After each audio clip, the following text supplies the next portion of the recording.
بھارت میں مواصلات اور نگرانی شیر شاہ سوری کا عہد، رخسانہ افتخار خلاصہ، مشرق مشرق ہے اور مغرب مغرب، اور یہ دونوں کبھی نہ ملیں گے۔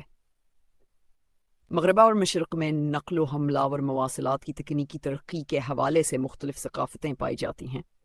بین الاقوامی ماحول میں یہ دونوں اکثر ایک دوسرے سے ملتے ہیں، مگر باہمی افہام و تفہیم میں مشکلات، تعطلت فہمیہ، حتیٰ کہ تنازعات بھی جنم لیتے ہیں، کیونکہ وہ ایک دوسرے کی روایات اور باہمی مواصلات کو سمجھنے میں ناکام رہتے ہیں۔ مغرب یہ تصور ابلاغ میں فردیت، درہ بندی اور اس بات کو ترقی یافتہ معاشروں میں ابلاغ کی اہم جہات سمجھا جاتا ہے، جبکہ غیر ترقی یافتہ معاشروں میں ان کی اہمیت کم تصور کی جاتی ہے۔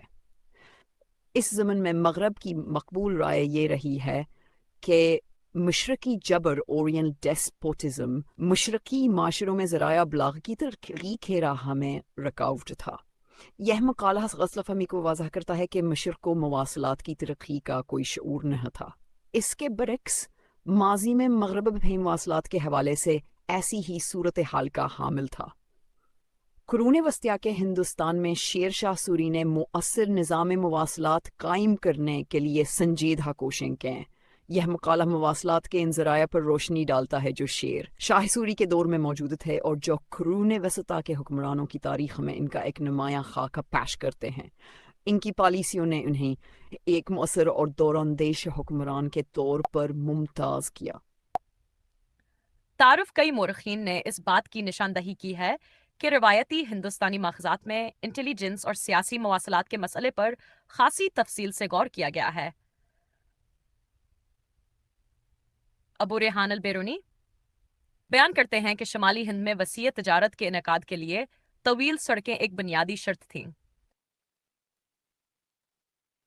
انہوں نے شمال مغرب کی طرف جانے والی 2 سڑکوں کا ذکر کیا ہے۔ ایک سڑک شرشرہ اور دھملا جالندھر کا دارالحکومت کے راستے کشمیر کی طرف جاتی تھی اور راج گیری پر کر ختم ہوتی تھی۔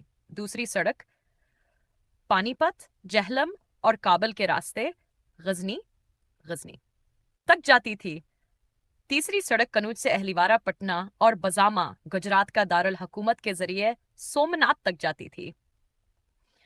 بزامہ سے ملتان کی طرف بھی ایک سڑک جاتی تھی جو لوہارانی کراچی سے ملتی تھی۔